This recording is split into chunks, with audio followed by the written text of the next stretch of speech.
when I was a kid, my parents actually brought me to a therapist because I was pretty much so quiet and so mute that they thought something was wrong with me.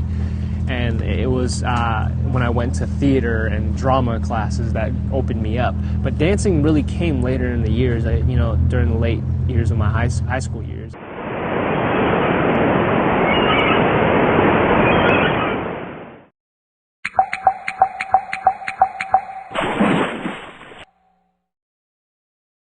You were born in Costa Rica and your first language was Spanish. Yeah, it was.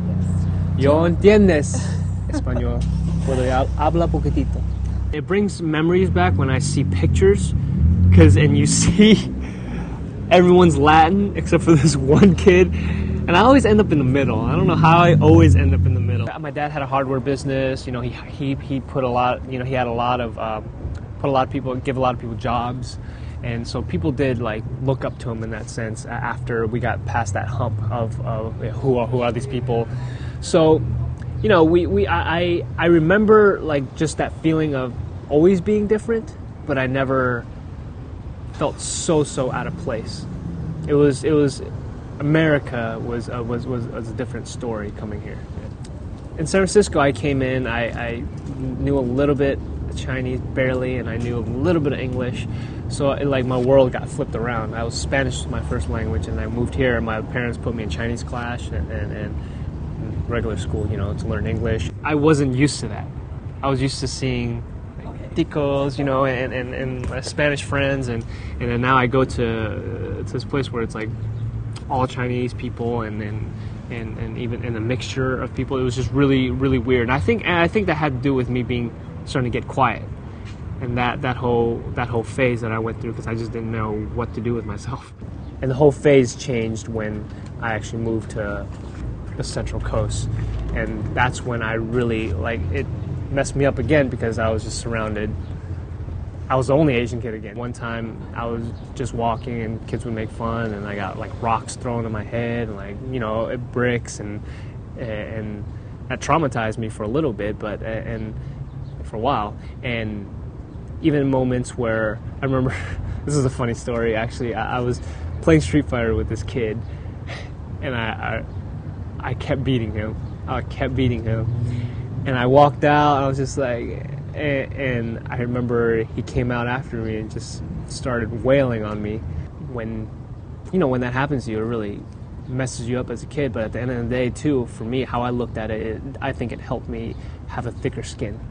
And especially being in this business and just being in this world, you need that, or you're just going to get gobbled up. The thing I don't want to happen is that we are just people. We are labeled as a certain way, and I don't want to keep labeling, everyone in a category, because when that happens, then you'll stay like that. You do want to play like the regular dude. I can't say that it's not difficult. It is difficult to be that in Hollywood. I think it's I don't ever want to play the victim card of it's because I'm Asian, that's why. Because there's plenty of things where it has been to my advantage, but I don't put it out there that it's just we want a different look. We want something different. Even a lot of the first half of the iPod ads were silhouettes, but the second half batch was me, and then the shadow of me, and then me dancing on the streets. They wanted something different, and I think people are you have to ease people into things, and people need to start feeling okay, that's not too different all of a sudden. I'm not really into being a huge star tomorrow. I'm into doing what I love to do and making a difference in this industry, but doing it right. And I want to make sure. That's why I don't mind it that you see me in Step Up 2, and then I might not have as much to do with the storyline, because I know my time will come. How is your approach to women? How do I approach? I say, no, I can't do a pickup line.